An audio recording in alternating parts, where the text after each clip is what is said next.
Hey everybody, welcome back to Video Game. So today I got a fun and exciting video for you guys today because I am playing Zelda's Adventure DX version 2.0. And if the name sounds familiar but the graphical styling does not, this is not a lost Game Boy game. It is a full Game Boy and Game Boy Color remake of the Philips CD-i original. And while the three Zelda games on the CD-i are better than the internet would leave you to believe, they're also not very good in their own right. So this is basically writing a historical wrong, giving Zelda her own adventure in the Game Boy style and 100% being a better game to play. This was developed by a developer named John Law, and they did an absolutely amazing job bringing over the entire storyline and concept of Zelda's adventure from the CD-i over to the Game Boy. And as of a day ago, as of recording this voiceover, it has been updated to version 2.0, bringing in a ton of new features, a ton of new improvements, and fixing some crashes along the way. And even though, like I said, the Zelda game on the Philips CD-i is not a fun time, it's just because the overall graphical stylings and development process kind of hampered its actual enjoyment. Now, on the Game Boy Color, this thing is absolutely such a joy to play and really does feel like a lost Legend of Zelda game that was just recently found and dumped versus something that a fan basically decided to remake from scratch. And that, again, is just something so fun and why I always make videos on these things. Fans out there are giving us games that even Nintendo doesn't want to give us anymore, because the most recent Legend of Zelda game that features Zelda was an interesting title, but maybe a little bit too far of a departure from the classic Legend of Zelda formula, where this right now, as I play it, just absolutely feels as fun and engrossing as the original NES Zelda until they got to Zelda 2 and completely changed the entire formula. And this is going to be a full game from start to finish. You're going to have a full storyline, a bunch of different items you're going to need to get for progression, a bunch of dungeons, basically mirroring the CD-i version of the game. And if you've never seen that version before, it had a good concept, but honestly the overall digitized graphics and everything else going on just made it feel absolutely janky. That's why the three Zelda games on the CD-i are synonymous on the internet just basically as memes and jokes at this point in time. But this basically takes everything that was bad and makes it incredibly good. And that is definitely something I think a lot of you are going to enjoy. And on this new 2.0 version of the game, a lot of the issues the last time I played it didn't make a video have been completely solved. There was even a kernel panic in the previous version of the game, which would halt your progress and basically be something that would kind of kill the enjoyment and fun you were having. And now that's been completely fixed up, so you can play this thing on real Game Boy hardware, you can play it via emulation or even the MiSTer FPGA core. And that really is a fun time. But I mean it when I say this really feels like something that Nintendo would have made and developed back in the day, and it kind of does go to show that the developers of the CD-i version were on the basic gameplay formula and premise that would have been good, but just basically couldn't get it to the finish line. And they've definitely improved the combat here as well. I remember in the previous version I played, the combat felt a little bit loose and the overall hit detection was not something that was really working. Now if you miss an enemy, that's because you were just not lined up whatsoever. But I just love how this game looks in that 8-bit Game Boy Color style. The poppy greens, these really nice kind of yellows making it look like the grass is dying a little bit, the browns and purples, it really does read super well as far as actually finding out where the enemies are in the stage and what is just kind of set decoration. As we come down here and go into what the first dungeon is, or at least the first one you can find in the game, you're going to see again these colors just really do look like a cross between an 8-bit Zelda game and maybe some of the stuff from A Link to the Past. And these dungeons are definitely top-notch design. They have a lot of fun, and you'll see here that we did pick up that ladder, which is going to be important to actually bridge this chasm here and get into the dungeon. But just because you can get in doesn't mean you don't have to find something else in the world to allow you to progress. And I would say the progression in this game is definitely legit fun. You have to find certain items to get to certain areas in the world. You have to find certain weapons that are going to damage enemies because you do have a weapon selection. We're just using Zelda's wand right now, and the game still adheres to what it did back on the CD-i, which is to say you don't get a weapon when you start the game. It's like 2 screens to the right, so don't give up just because you can't find the weapon. Go ahead and go 2 screens to the right of your starting position, and then you'll actually be able to attack enemies in the game. It was maybe a poor design choice back in the CD-i days, but I'm glad the developer here left it in so it is authentic to that overall experience. But it's soundtrack sample one time because the music's incredible, and I'll be right back.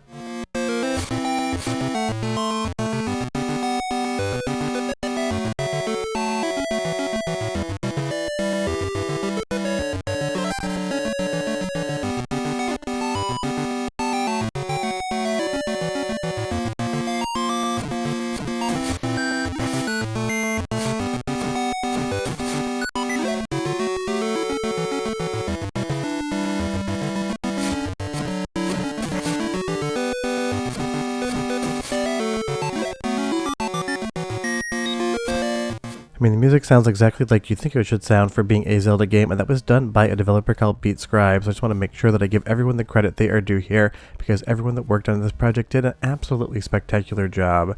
And you'll see here we do encounter an enemy that doesn't seem to want to actually take damage from Zelda's wand, so remember that you do have more than one weapon in this game.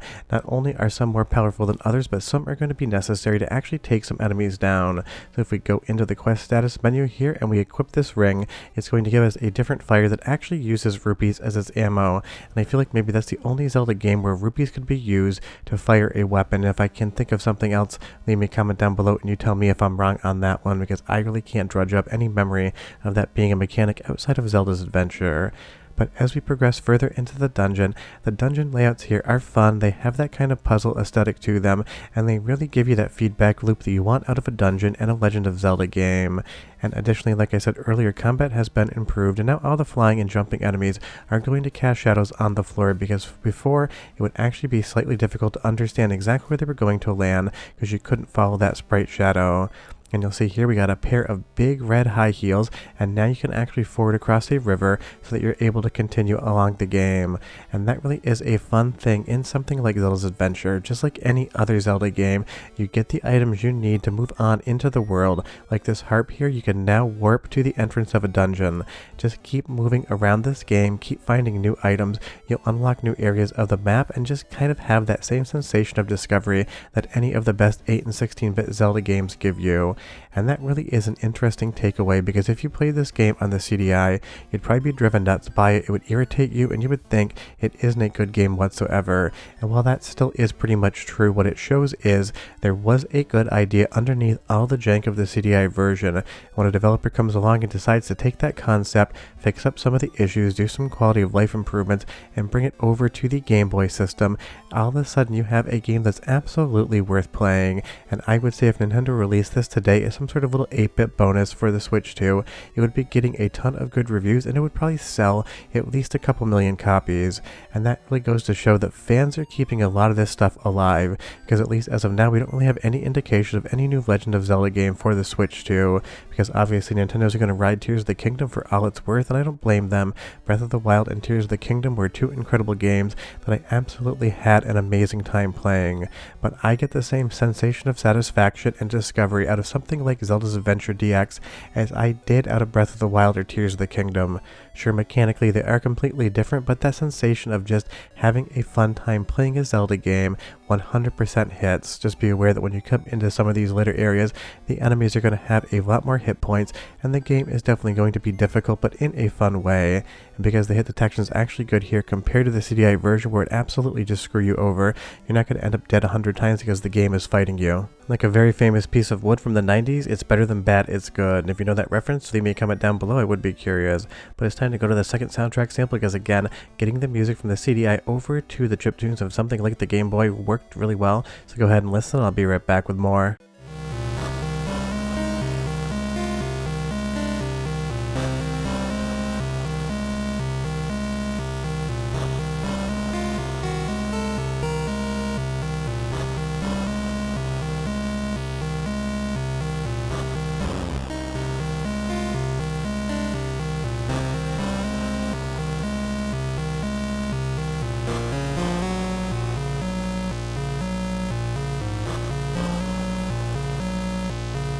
So big credit to BeatScribe there for making an absolutely outstanding conversion of this CD-i music over to the Game Boy, because obviously completely different hardware. If you're wondering how you get to that lightning bolt, you'll just have to figure that out yourself, because I really just am showing you maybe the first 20-30 minutes of this game, because I want you to go in fresh, enjoy it, and get that sensation of discovery, because I'm sure 99 out of 100 of you have never played the CD-i version of the game, and the people that have probably never actually spent the time to finish it, and I'm assuming most of you are not going to realize that it was basically down converted or demade onto the Game Boy. So go ahead and pick this one up, give it a shot. The link is in the description below. It's all of $0 obviously, so you really have nothing to lose whatsoever but time. But I can almost guarantee you that you're going to enjoy your time spent with Zelda's Adventure DX. It takes a good idea on paper that was absolutely terrible in execution on the CD-i and turns it into a good on paper and even more fun to play in-person Zelda game. And considering we don't get that many Zelda 2D games whatsoever anymore, having something like this just absolutely the cherry on the top of the fan-made game community, because fans are doing so many fun things out there, and that is why I always have a spot on the channel for videos to show you some of the new and exciting things going on. And if you have played this version of the game or previous versions, leave me a comment down below and tell me what you think. But we're done. I'm going to keep exploring. The link is below. You gotta play this one, and I'll see you guys next time. Bye-bye.